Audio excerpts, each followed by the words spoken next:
स्वामींची फुले स्वामींनी सुवर्ण पुष्प म्हणून त्याचा स्वीकार केला.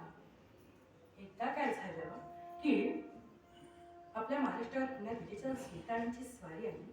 ही बातमी आली पंथाचे प्रथम आचार्य नाट्यवाचार्यांच्या कानावर. आणि मग नाट्यवाचार्य आपल्या देहाच्या आई आबाईसा यांना काय म्हणतात की आबाईसा तुम्ही आता वैजोबाच्या गावी जा, मुलाकडे जा.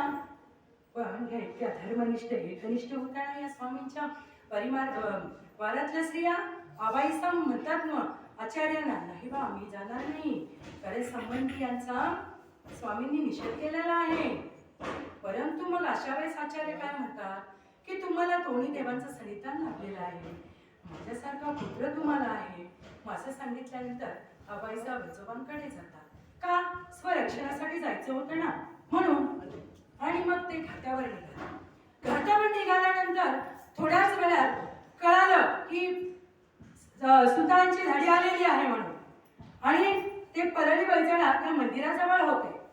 आणि मग परत आचार्य सादाईसांना काय म्हणतात की सादाईसा तुम्हाला स्वामींची अवयदाने वरप्रदाने तुम्ही काय करा, आपल्या या ज्या गुरुकुळातील ज्या वृद्ध स्त्रिया आहेत त्यांना घेऊन तुम्ही त्या मंदिरामध्ये बसा.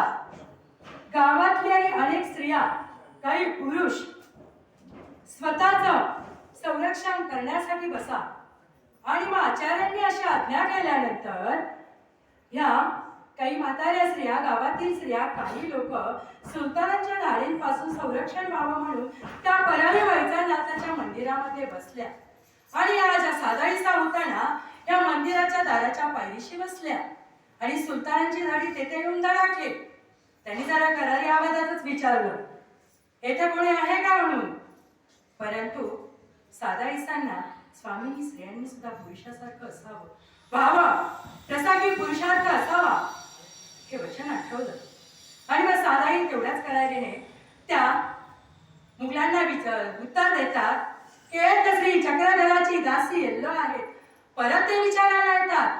परत सादाईसा उत्तर देतात की येथे श्री चक्रधराची दासी येल्लो आहे. असं म्हणतात की आज या परळी वैजनाथचं मंदिर आहे ना ते केवळ महानुभाव पंथांच्या या साध्वीमुळेच आज ते सुरक्षित आहे. ही गोष्ट तितकीच लक्षात घ्यायला पाहिजे. पंथामध्ये अशा अनेक स्त्रिया होऊन गेल्या, महल अवस्था होऊन गेल्या. किती म्हणून स्त्रियांची मी तुम्हाला नावे सांगू. अवस्था होत्या, एकदम पुरुषार्थी वागणं होतं त्यांचं. म्हणूनच तर स्वामींनी त्यांना नायका असं प्रासादिक नाव ठेवलेलं होतं. अहो या अवस्था घराच्या बाहेर कशा पडल्या, त्याही पण विधवाच होत्या. लहान एका मुलाला लहानचं मोठं केलं. आणि ज्या वेळेस दाराशी एक साधू काही भिक्षा मागायला येतो, कोणी भिक्षा मागायला येतं, सुपामध्ये काही थोडंसं ती धान्य घेते आणि भिक्षा देण्यासाठी जाते. त्यावेळेस तो मुलगा आईला म्हणतो, आई तू मागचा विचार केला का. तो प्रतिबंध करतो, तो त्या भिक्षेचा आड येतो.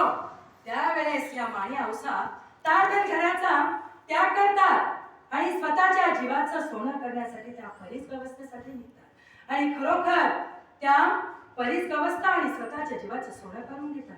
नाही आजचा तुम्ही आम्ही स्त्रिया आमच्या घरामध्ये काय मानमान होत असेल, कोणी आम्हाला दुखत असेल, काय होत असेल तरी आम्ही घर सोडायला तयार नसतो. ही आमची शोकांतिका आहे. म्हणूनच मी म्हणते की आम्ही आमच्या पूर्वसूर्य साधींकडून काय शिकणार आहोत, काय आदर्श घेणार आहोत, हेच माझं प्रामुख्याने सांगणार आहे.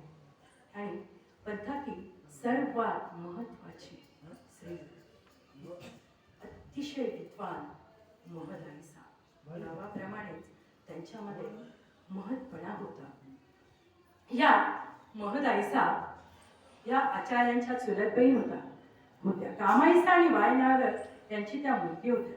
त्यांचाही बालविवाह झालेला होता आणि त्या लवकरच हातरीत्या झालेल्या होत्या.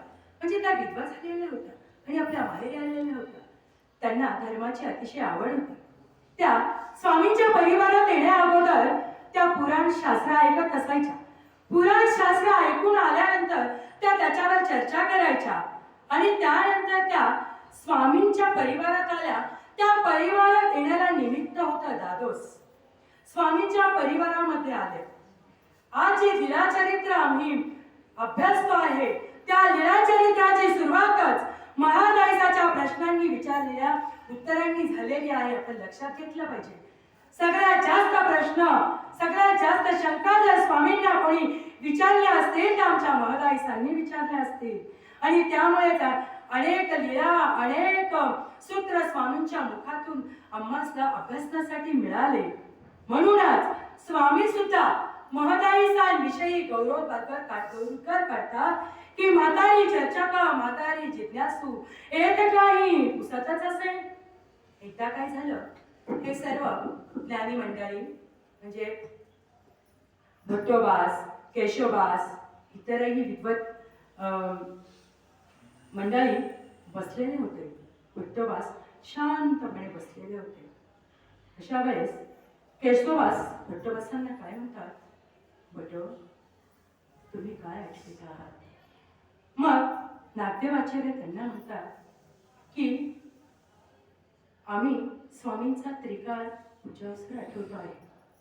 मग मात्र विद्वान असलेले केशवबास त्यांना प्रश्न करतात की अहो तुम्हाला स्वामींचा